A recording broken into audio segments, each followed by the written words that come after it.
Hello student, welcome to university mentor by PS Chauhan. आज मैं आप सब लोगों के लिए कुछ पीवाईक्यू लेके आई हूँ जो काफ़ी इम्पोर्टेंट हैं, जो हर बार रिपीट हो के आते रहते हैं। हम पहली यूनिट को पढ़ते हैं। न्यायशास्त्र। न्यायशास्त्र को परिभाषित कीजिए और इसके महत्व की व्याख्या कीजिए। इसको डिफाइन करेंगे हम लोग। नंबर 1, परिचय। न्यायशास्त्र शब्द लैटिन भाषा के शब्द जूरिस्प्रूडेंसिया से लिया गया है। नंबर 1, जूरिस का अर्थ विधि या कानून, लॉ। प्रूडेंशिया का अर्थ है ज्ञान या कौशल, नॉलेज और स्किल। अतः शब्द शाब्दिक अर्थ में न्यायशास्त्र का अर्थ है विधि का ज्ञान, नॉलेज ऑफ लॉ। इसकी कुछ प्रमुख विशेषताएं हैं। एलपियन के अनुसार न्यायशास्त्र मानवीय एवं दैवीय बातों का ज्ञान है। यह न्याय और अन्याय का विज्ञान है। ऑस्टिन कहते हैं न्यायशास्त्र वास्तविक विधि, पॉजिटिव लॉ का दर्शन है। उन्होंने इसे सामान्य और विशिष्ट न्यायशास्त्र में विभाजित किया है। सालमन इसे न्यायशास्त्र नागरिक विधि यानी कि सिविल लॉ के प्रथम सिद्धांतों का विज्ञान मानते हैं। हॉलैंड न्यायशास्त्र वास्तविक विधि का औपचारिक विज्ञान मानते हैं, फॉर्मल साइंस है उनके अकॉर्डिंग। नंबर 3, न्यायशास्त्र का महत्व, इम्पोर्टेंस, यूटिलिटी। नंबर 1, कानून की समक्ष। यह कानून की बुनियादी अवधारणाओं को स्पष्ट करता है, जिससे वकीलों और न्यायाधीशों को कानून के सही अर्थ को समझने में मदद मिलती है। नंबर 2, तार्किक सोच। यह छात्रों और वकीलों में कानूनी तर्क, लीगल रीजनिंग की क्षमता विकसित करता है। नंबर 3 पॉइंट, विधायिका के लिए उपयोगी। कानून बनाते समय शब्दावली और कानूनी सिद्धांतों को स्पष्ट रखने में मदद करता है। नंबर 4, सामाजिक परिवर्तन का साधन। यह कानून को केवल नियमों का समूह नहीं बल्कि सामाजिक जरूरतों को पूरा करने वाला साधन मानता है। नंबर 5, व्याख्या में सहायक। जब कानून अस्पष्ट होता नजर आता है तो न्यायशास्त्र के सिद्धांत जजों को सही निर्णय लेने में मार्गदर्शन करता है। यह अब ये सेकंड क्वेश्चन है, न्यायशास्त्र वकीलों की बहुमूर्ता। इस कथन की विवेचना कीजिए। कथन का अर्थ, प्रसिद्ध विधिवेत्ता जूलियस स्टोन ने न्यायशास्त्र को वकीलों की बहुमूर्ता कहा है। इसका अर्थ है कि न्यायशास्त्र वकीलों को केवल कानून की धाराओं तक सीमित नहीं रखता बल्कि उसे बाहरी दुनिया, समाज और अन्याय विषयों जैसे समाजशास्त्र, अर्थशास्त्र से जोड़ता है। इसकी व्याख्या, एक वकील अक्सर मुकदमों और धाराओं की तकनीकी दुनिया में खो जाता है। न्यायशास्त्र उसे यह सोचने पर मजबूर करता है कि कानून क्यों है, इसका समाज पर क्या असर होता है और क्या यह न्यायपूर्ण है। यह वकीलों के दृष्टिकोण को व्यापक बनाता है। वह कानून को एक बंद कमरे के रूप में नहीं बल्कि सामाजिक विज्ञान के एक हिस्से के रूप में देखता है। लॉस्की का विचार यह है इस पे। लॉस्की ने इसे विधि का नेत्र, आई ऑफ लॉ कहा है। जैसे आंखें शरीर को सही रास्ता दिखाती हैं, वैसे ही न्यायशास्त्र कानून को सही दिशा और उद्देश्य प्रदान करता है। बिना न्यायशास्त्र के कानून अंधा है। इसका निष्कर्ष, यह कथन सत्य है क्योंकि न्यायशास्त्र वकीलों को कानून के सामाजिक, नैतिक और दार्शनिक पहलुओं का परीक्षण करने की अनुमति देता है, जिससे वे समाज में बेहतर योगदान दे सकते हैं। अब ये थर्ड नंबर क्वेश्चन है, न्यायशास्त्र एक विज्ञान है। ऑस्टिन और हॉलैंड के विचारों की तुलना कीजिए।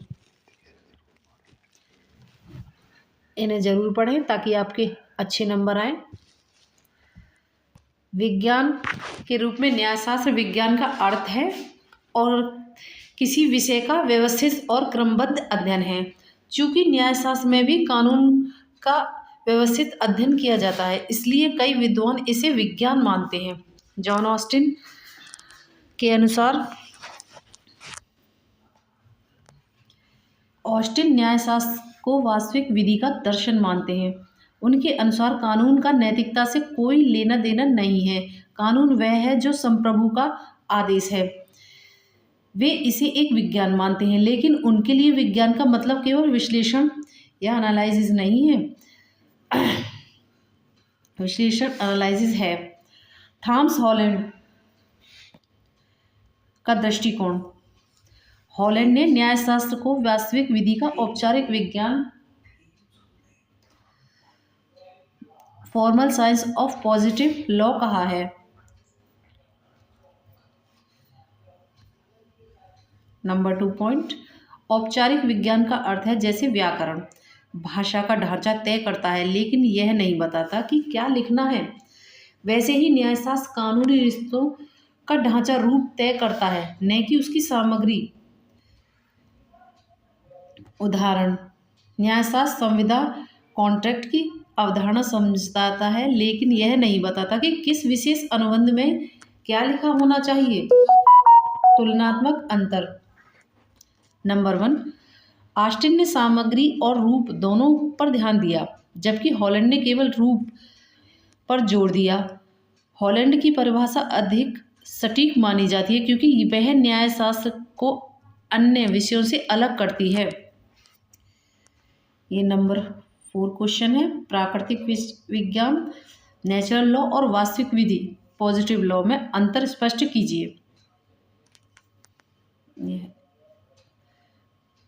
आधार, प्राकृतिक विधि वास्तविक विधि। स्रोत, इसका स्रोत ईश्वर प्राकृतिक या मानवीय तर्क रीजन माना जाता है, यानी प्राकृतिक विधि। ये वास्तविक विधि, इसका स्रोत राज्य स्टेट या संप्रभु होता है। प्राकृतिक यह सार्वभौमिक है और जगह समान रहती है। यह स्थान और समय के अनुसार बदलती रहती है, जैसे भारत का कानून अमेरिका से अलग है। बाध्यता, यह अंतरात्मा की आवाज़ पर आधारित है, यह मानने के लिए बाहरी दबाव नहीं होता। और वास्तविक विधि को इसे न मानने पर राज्य द्वारा दंड दिया जाता है। और प्राकृतिक विधि यह प्राय अलिखित होती है, और वास्तविक विधि यह संहिताबद्ध और लिखित होती है। प्राकृतिक विधि किसी की हत्या करना पाप है। वास्तविक विधि भारतीय दंड संहिता की धारा 302 हत्या के लिए दंड है। नंबर 5 क्वेश्चंस, न्यायशास्त्र का अन्य सामाजिक विज्ञानों सोशियोलॉजी, साइकोलॉजी, इथिक्स से क्या संबंध है? न्यायशास्त्र एकांत में कार्य नहीं करता, इसका अन्य विषयों से गहरा संबंध है। नंबर 1, न्यायशास्त्र और समाजशास्त्र। कानून समाज के लिए बनता है, समाजशास्त्र समाज का अध्ययन है और न्यायशास्त्र कानून का। डीन रास्कोपाउंड ने कहा था कि विधि एक सामाजिक अभियांत्रिकी है। अपराध, विवाह, संपत्ति आदि के कानून सामाजिक ढांचे पर ही आधारित होते हैं। नंबर 2, न्यायशास्त्र और मनोविज्ञान। अपराध विज्ञान में मनोविज्ञान बहुत महत्वपूर्ण है। अपराधी का मन यानी मीन्स रिया कानून का एक मुख्य तत्व है। सजा तय करते समय अपराधी की मानसिक स्थिति को समझा जाता है। नंबर 3, न्यायशास्त्र और नीतिशास्त्र। नीतिशास्त्र बताता है कि क्या होना चाहिए, न्यायशास्त्र बताता है कि क्या है। हालांकि अच्छे कानून हमेशा नैतिक मूल्यों पर आधारित होते हैं। कोई भी कानून जो अनैतिक है वह लंबे समय तक नहीं टिक सकता। परीक्षा के लिए महत्वपूर्ण सुझाव। परिभाषा याद रखें, कम से कम 3 से 4 विद्वानों ऑस्टिन, सालमन, हॉलैंड, अल्पियन की परिभाषाएं शब्दांत एज इट इज़ याद करें। फ्लो चार्ट का प्रयोग करें। उत्तर लिखते समय न्यायशास्त्र की शाखाएं या विद्वानों के वर्गीकरण को दिखाने के लिए डायग्राम या चार्ट बनाएं। अंतर स्पष्ट करें। जब भी तुलना पूछी जाए तो हमेशा टेबल सारणी बनाकर ही उत्तर दें, जिससे कि आपको अच्छे नंबर मिले एग्जाम में। क्या आप चाहते हैं कि इन प्रश्नों से किसी विशेष सिद्धांत जैसे ऑस्टिन का संप्रभुता का सिद्धांत है और विस्तार से समझाऊं मैं से? न्यायशास्त्र को परिभाषित कीजिए, उसकी प्रकृति एवं क्षेत्र नेचर एंड स्कोप का विस्तार पूर्वक विवेचना कीजिए। प्रस्तावना। व्युत्पत्ति लैटिन शब्द जूरिस्प्रूडेंसिया, जूरिस विधि, प्रूडेंशिया ज्ञान। सामान्य अर्थ विधि का ज्ञान या विधि का कौशल है। महत्व यह वकीलों और जजों के लिए कानून की बुनियादी समझ विकसित करता है। परिभाषा। एल्पिन के अनुसार दैवीय और मानवीय बातों का ज्ञान। रोमन विचारधारा। ऑस्टिन के अनुसार वास्तविक विधि का दर्शन, विश्लेषणात्मक विचारधारा। सालमन कहते हैं कि नागरिक विधि के प्रथम सिद्धांतों का विज्ञान है। कीटन कहते हैं कि विधि के सामान्य सिद्धांतों का अध्ययन है। न्यायशास्त्र की प्रकृति। क्या यह विज्ञान है? हाँ, क्योंकि यह व्यवस्थित अध्ययन है। क्या यह कला है? नहीं, क्योंकि इसमें कल्पना नहीं, तर्क है। यह एक सामाजिक विज्ञान है, सोशल साइंस है, क्योंकि यह मानवीय व्यवहार और राज्य के नियमों का अध्ययन करता है। न्यायशास्त्र का क्षेत्र। प्राचीन काल में इसके क्षेत्र बहुत सीमित थे, केवल नैतिक तक। ऑस्टिन का युग क्षेत्र को केवल वास्तविक कानून तक सीमित कर दिया गया, नैतिकता को बाहर किया गया। आधुनिक युग अब इसका क्षेत्र बहुत व्यापक है, इसमें समाजशास्त्र, अर्थशास्त्र और राजनीतिक विज्ञान भी शामिल है। न्यायमूर्ति पीबी मुखर्जी न्यायशास्त्र के बौद्धिक विचारों का एक महासागर है। इससे यह निष्कर्ष निकलता है कि न्यायशास्त्र कानून की आंख है और इसके क्षेत्र दिन प्रतिदिन बढ़ता जा रहा है। न्यायशास्त्र वास्तविक विधि का औपचारिक विज्ञान है। हॉलैंड के इस कथन की व्याख्या। परिचय। हॉलैंड एक विश्लेषणात्मक विधिवेत्ता थे। उन्होंने ऑस्टिन के परिभाषा में सुधार किया। वास्तविक विधि पॉजिटिव लॉ का अर्थ वह कानून जो वास्तविक में लागू है, जिसे संप्रभु सरकार राजा ने बनाया है। यह नैतिकता का आदर्श कानून से अलग है। औपचारिक। नंबर 3, औपचारिक विज्ञान। महत्वपूर्ण सदस्य जैसे व्याकरण भाषा का ढांचा बनाता है, लेकिन यह नहीं बताता कि क्या लिखना है। वैसे ही न्यायशास्त्र कानूनी रिश्तों का ढांचा बनाता है। जैसे ईंट और घर का उदाहरण। ईंट सामग्री अलग अलग हो सकती है, लेकिन घर बनाने का नक्शा विज्ञान है।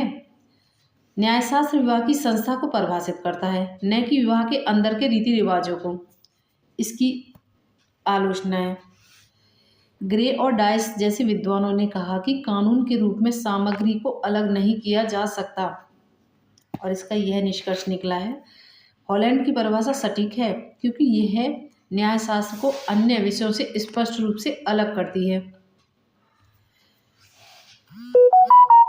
Next question. ऑस्टिन के अनुसार न्यायशास्त्र का वर्गीकरण को समझाइए। सालमन ने इसकी क्या आलोचना है, क्योंकि नंबर 6, जॉन ऑस्टिन को अंग्रेजी न्यायशास्त्र का जनक कहा जाता है। वर्गीकरण। सामान्य न्यायशास्त्र वह विज्ञान जो उन सिद्धांतों का अध्ययन करता है जो सभी कानून प्रणालियों में समान हैं, जैसे अधिकार, कर्तव्य, चोरी, दंड। ये अवधारणाएं भारत में भी हैं और इंग्लैंड में भी। विशिष्ट न्यायशास्त्र जैसे एक विशेष देश के कानून का अध्ययन, जैसे भारतीय दंड संहिता का अध्ययन। नंबर 3, सालमन द्वारा आलोचना। सालमन ने इसकी इस तरीके से आलोचना की है। सालमन ने कहा है कि यह वर्गीकरण गलत है। तर्क विज्ञान हमेशा सामान्य होता है, जैसे हम भारतीय रसायन विज्ञान और अमेरिकी रसायन विज्ञान नहीं कहते, वैसे ही न्यायशास्त्र भी केवल एक ही होता है। विशिष्ट अध्ययन केवल उसी विज्ञान का एक उदाहरण है। आज के समय में सालमन का विचार अधिक मान्य है, लेकिन ऑस्टिन का वर्गीकरण शुरुआती समझ के लिए महत्वपूर्ण था। नंबर 4 क्वेश्चन, ये काफ़ी इम्पोर्टेंट क्वेश्चन है जो एग्जाम में रिपीट हो के आते रहते हैं। न्यायशास्त्र वकीलों की बहुमूर्खता। जूलियस स्टोन इस कथन को विस्तार से समझाइए। बहिर्मूर्खता का अर्थ, वकील अक्सर धाराओं, नजीरों और कोर्ट रूम तक सीमित रहते हैं। अंतर्मुखी। नंबर 2, न्यायशास्त्र उन्हें बाहर देखने के लिए मजबूर करता है। नंबर 3, यह वकीलों को कानून के सामाजिक, आर्थिक और नैतिक प्रभावों को देखने में मदद करता है। लास्की के विचार, विधि का नेत्र। न्यायशास्त्र कानून की आंख है। यह कानून के उद्देश्य यानी कि पर्पस को स्पष्ट करता है। इसके बिना कानून अंधा है और समाज को गलत दिशा में ले जा सकता है। इसके कुछ उदाहरण हैं। एक वकील केवल यह देखता है कि चोरी की सजा क्या है, लेकिन न्यायशास्त्र देखता है कि चोरी क्यों हुई, क्या गरीबी के कारण थी। इसका ये निष्कर्ष निकला है। यह कथन सिद्ध करता है कि एक अच्छे वकील के लिए समाजशास्त्र और दर्शन का ज्ञान होना जरूरी है। नंबर 5, न्यायशास्त्र का महत्व और उपयोगिता, यूटिलिटी एंड वैल्यू क्या है। नंबर 1, भूमिका। आलोचना इसे बर्बाद समय कहते हैं, लेकिन वास्तव में इसका महत्व गहरा है। नंबर 2, शैक्षणिक महत्व। यह कानून के छात्रों के दिमाग को तेज करता है। नंबर 2, यह कानूनी शब्दों, लीगल टर्मिनोलॉजी को समझ देता है। नंबर 3, व्यवहारिक महत्व। वकीलों के लिए जिरह के दौरान तार्किक तर्क देने की मदद करता है। जजों के लिए जब कानून अस्पष्ट हो तो न्यायशास्त्र के सिद्धांत जैसे प्राकृतिक न्याय निर्णय लेने में मदद करते हैं।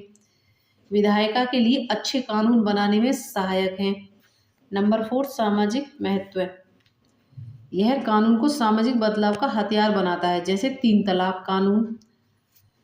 इससे यह निष्कर्ष निकलता है कि हॉलैंड के अनुसार न्यायशास्त्र कानून की व्याकरण है, जिसके बिना कानून की भाषा समझी नहीं जा सकती।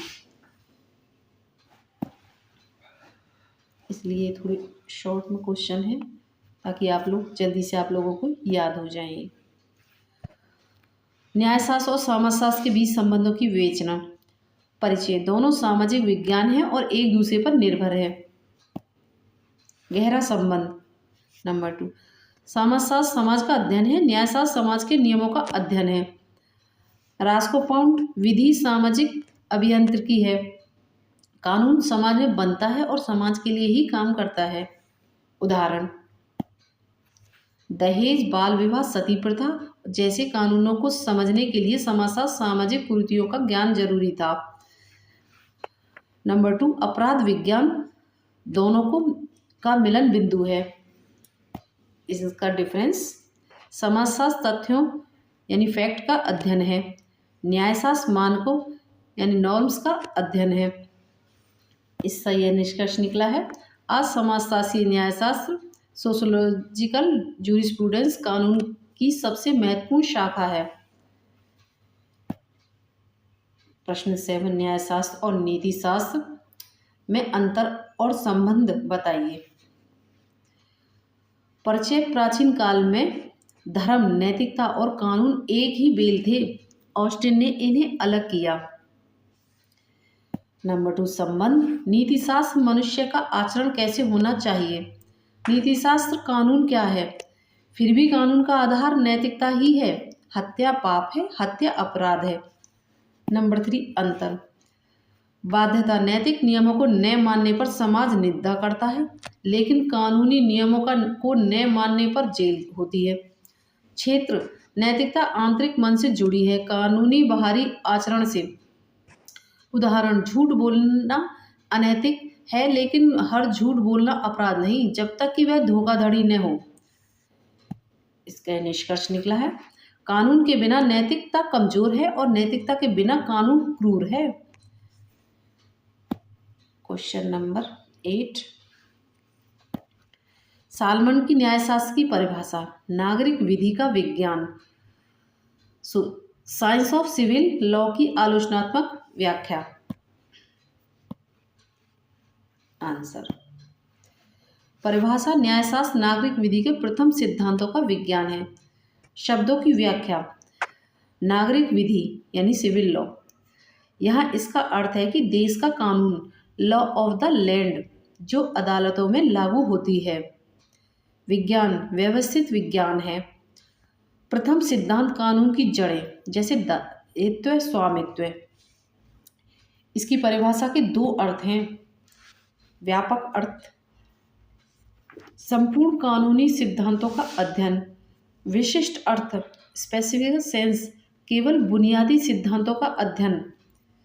इसकी आलोचना, यह परिभाषा संकीर्ण है क्योंकि यह केवल राज्य के कानून की बात करती है और अंतर्राष्ट्रीय कानून को छोड़ देती है। निष्कर्ष यह निकला, बावजूद इसके छात्र और वकीलों के लिए यह सबसे व्यवहारिक परिभाषा है। क्वेश्चन 9, क्या न्यायशास्त्र एक विज्ञान है? विज्ञान क्या है? व्यवस्थित ज्ञान है, तार्किकता और कारण परिणाम का संबंध, पक्ष में तर्क। न्यायशास्त्र के पक्ष में तर्क है। ऑस्टिन और हॉलैंड इसे विज्ञान मानते हैं। इसमें भी वर्गीकरण और विश्लेषण होता है, जैसे जीव विज्ञान में। हॉलैंड इसे औपचारिक विज्ञान मानते हैं। इसके विपक्ष में तर्क, न्यायशास्त्र के विपक्ष में तर्क, इसमें प्रयोगशाला में प्रयोग नहीं किए जा सकते। इसके नियम गुरुत्वाकर्षण की तरह अटल नहीं होते, यह समय के साथ बदलता है। बकल ने कहा है कि कानून का अध्ययन विज्ञान नहीं, कला है। निष्कर्ष, यह भौतिक विज्ञान है। यह भौतिक विज्ञान नहीं बल्कि एक सामाजिक विज्ञान है। क्वेश्चन नंबर 10, संश्लेषक न्यायशास्त्र की अवधारणा क्या है? परिचय, यह 20वीं सदी की एक नई विचारधारा है। आवश्यकता नंबर 2, विभिन्न विचारधाराओं में झगड़ा था। ऐतिहासिक स्कूल केवल इतिहास देखता था, विश्लेषणात्मक केवल तर्क। नंबर 3, सच्चाई जानने के लिए सबको मिलाना जरूरी था। मुख्य समर्थक, इसके कुछ मुख्य समर्थक हैं संश्लेषक न्यायशास्त्र के। Doctor N.J. सेठना, भारतीय विधिवेत्ता। उन्होंने कहा कि कानून में इतिहास, तर्क, नैतिकता और समाजशास्त्र सबका मिश्रण होना चाहिए। हॉल और एलन ने भी इसका समर्थन किया। भारतीय संदर्भ में महत्व है। भारतीय संविधान संश्लेषित न्यायशास्त्र को बेहतरीन उदाहरण है। इसमें पश्चिमी लोकतंत्र, तर्क और भारतीय सामाजिक मूल्य, नैतिकता दोनों शामिल हैं। इससे यह निष्कर्ष निकला, न्यायशास्त्र को टुकड़ों में नहीं बल्कि समग्र रूप में देखा जाना चाहिए। ये कुछ PYQ थे इम्पोर्टेंट, जो रिपीट हो के बार बार आते रहते हैं एग्जाम में। आप इन्हें अच्छे से पढ़ लीजिएगा। इसलिए मैं ये शॉर्ट लेकर आई थी ताकि आप लोगों को जल्दी याद होने में हेल्प मिलेगी इनसे। और मेरे चैनल को लाइक एंड सब्सक्राइब कर दीजिएगा और क्लास को एंड तक देखिएगा। चलिए।